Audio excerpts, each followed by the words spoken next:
what is this progressive motivation for why they want to claw back all of these remains? So reading your book, I thought this just seems just well, I'll let you answer, but it just seems like mindless and petty, and I can't actually see any direct incentive.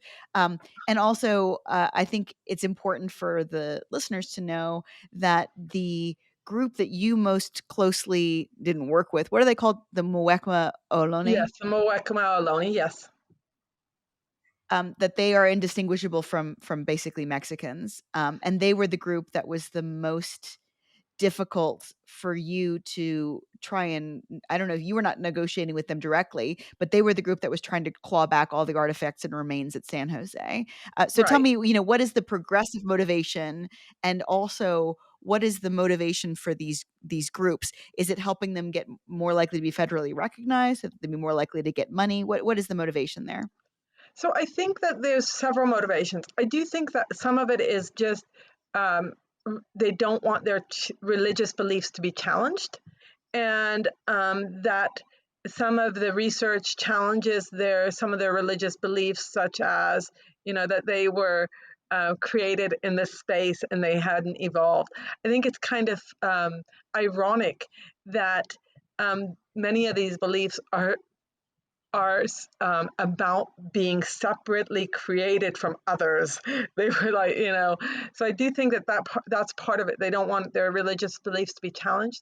I think the other part of it is that they think that by showing a long link in the on the land, they might get federal recognition and therefore get all the money that's tied with federal recognition, be able to get land that is, Bay Area land, be able to open a casino. So all of that money is standing in the way of those not federally recognized.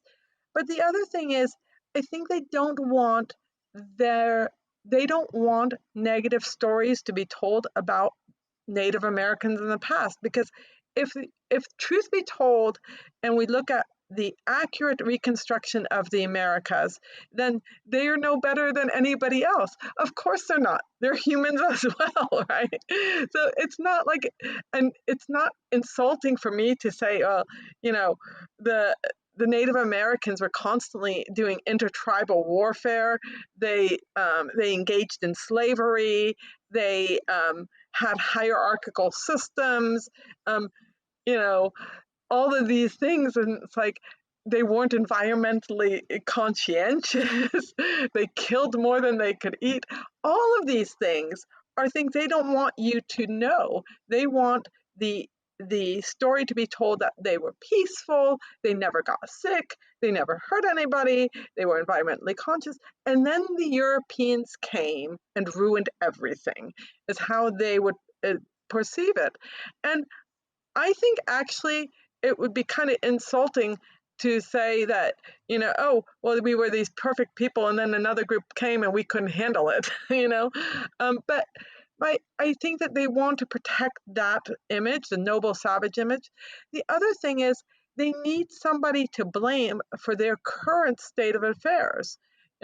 Native Americans, and those people who claim to be Native Americans, the pretendians, they have the highest rate of alcoholism, child abuse, domestic violence, missing women and children. And their answer, which I've heard many times, even directed at me, well, if only everything was repatriated and reburied, all of these problems would go away. But we know that's Mm. not the case. Of course, they wouldn't go away. And shame on those anthropologists who basically just nod their heads and say, yes, yes, that's right. Because what's going to happen is everything's going to go away and the problems will still be there. And then what will they blame instead of dealing with it?